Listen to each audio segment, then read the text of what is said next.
Buenas noches, profesor. Mi nombre es Ramiro Gutiérrez y junto a mi compañera María Sáez hablaremos sobre la Ley 64 del 12 de octubre de 2012 que regula los derechos de autor y derechos conexos en Panamá.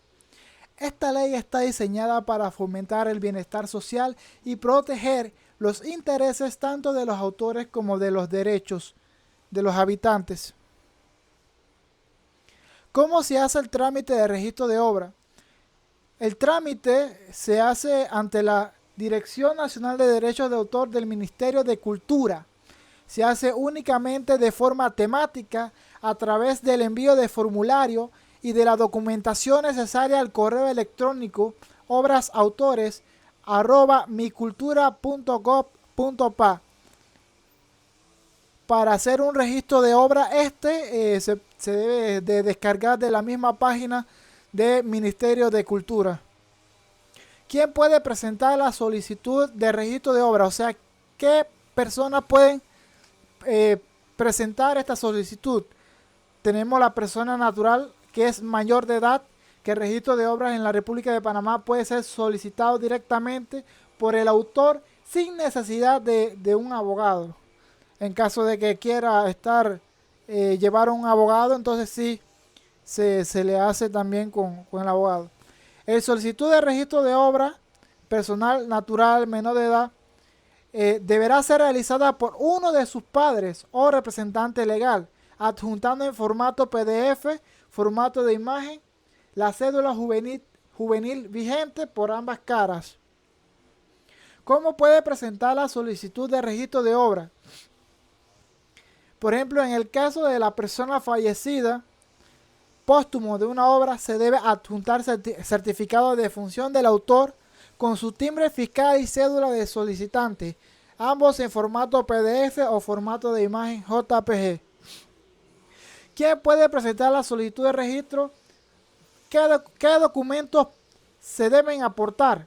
Además de los documentos descritos, se solicita el registro, deberá aportar lo siguiente: el formulario de solicitud de registro según el tipo de obra que se desea registrar. Por ejemplo, si yo quiero registrar una música, entonces yo tengo que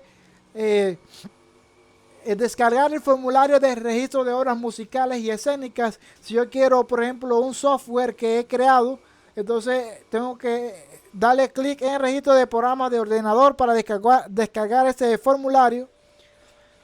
También tenemos registro de fonogramas, que también son las partituras de las canciones y la canción en sí. Eso también para artistas. Registro de obras audiovisuales, todo lo que tiene que ver las personas con lo que es grabación de audio y video. Las personas que escriben cuentos, poesías, registro de obras literarias, en fin. ¿Cómo se llena el formulario? Este formulario deberá ser descargado a fin de poder llenarlo con un programa de lectura de archivo PDF. En este caso yo he utilizado la página I Love PDF y automáticamente también me permite algunas funciones de poder sobreescribir en ese PDF. Igual lo puedo hacer en otra aplicación. Cumpliendo todo esto, debemos de imprimirlo y firmarlo y remitirlo al correo electrónico obrasdeautores@micultura.gov.pa. Todo esto en formato PDF o en formato JPG, junto con la cédula de identidad personal vigente o carnet de residencia. ¿Qué sucede una vez remito el formulario de solicitud de registro de la documentación? Una vez ya que nosotros hemos enviado ese formulario de registro al correo de obras en micultura.gov.pa, el departamento de registro va a revisar todos esos documentos para ver si cumple todas las cosas que están pidiendo ahí, si llenó correctamente el formulario o si necesita alguna documentación extra. Para eso se le hace esas revisiones correspondientes. Si es necesario realizar correcciones o subsanar evidencias, se notificará al solicitante por correo electrónico, otorgándole un plazo de 8 días hábiles para responder. Si no se corrigen los aspectos indicados en ese plazo, la solicitud será devuelta, debiendo iniciar el proceso nuevamente. Es crucial que el solicitante revise los correos de la DNDA y realice únicamente las correcciones solicitadas para evitar retrasos adicionales. Ahora hablemos del envío de la boleta y del pago de la misma y del servicio de registros y timbres. Ya luego que se haya superado la revisión en obras de autores en mi cultura, se enviará al solicitante las boletas del pago de servicio, del registro y del timbre. La persona tiene que pagar esas boletas.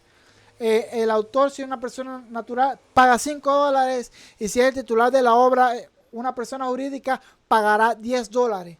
La boleta del pago de los timbres fiscales deberá llenarse con el nombre del titular por el valor de $2 para la resolución. Todo esto pagado en el Banco Nacional de Panamá, Caja de Ahorro o ante la Dirección General de los Ingresos. Los comprobantes de pago se les hacen llegar al correo electrónico obrasdeautor@micultura.gov.pa. Los derechos de conexo. Los derechos de conexo son derechos relacionados con los derechos de autor, pero se aplican a personas, entidades que construyen la creación y la difusión de obras, aunque no sean autoridades originales. Las principales leyes y regulaciones. Los derechos de conexo son un conjunto de derechos que protegen las inversiones y esfuerzos que quienes contribuyen a la difusión de obras, como intérpretes, productores de fotogramas y organismos de radiodifusión, a quienes un resumen de las principales leyes reguladores sobre el derecho de conexo. Derechos de autor. Cada país tiene su propia legislación sobre los derechos de autor que influye disposiciones sobre derechos de conexo. Definiciones y conceptos clave. Uso autorizado de reumerización. Los derechos de conexo influyen el derecho a autoridad y prohibir el uso de obras, asegurados que los artistas y los productores reciban un pago justo cada vez que sus obras son utilizadas. Duración de los derechos. La duración de los derechos conexos puede variar según la legislación de cada país, aunque generalmente dura un número determinado de años después de la primera publicación o grabación. Estos derechos pueden ser esenciales para proteger las creaciones y fomentar la creación y difusión de obras artísticas y culturales. Ejemplos prácticos y casos relevantes. Los derechos de conexo son aquel conjunto de atribuciones relacionadas a una obra a partir de la tarea que vinculan con el público. Estas potestades se atribuyen a artistas, intérpretes o ejecutantes, producciones o fonogramas. En cuanto a los artistas, se les atribuye el derecho a impedir otros la filmación, grabación, la radiodifusión y la comunicación al público de sus representantes o interpretaciones. La transcurran en dirección de manera general o bajo ciertas condiciones en particular. Los derechos de conexo no afectan el contenido de derechos de autor, pero suelen estar estrechamente vinculados, pues generan y tienen como presupuesto la existencia de obras protegidas por este derecho. A menudo coexisten, así como ejemplo un disco de música. Hay derechos de autor sobre canciones como compositores musicales y como letra. Hay derechos de conexo de los músicos que interpretan las canciones y producción de la grabación. Muchas gracias.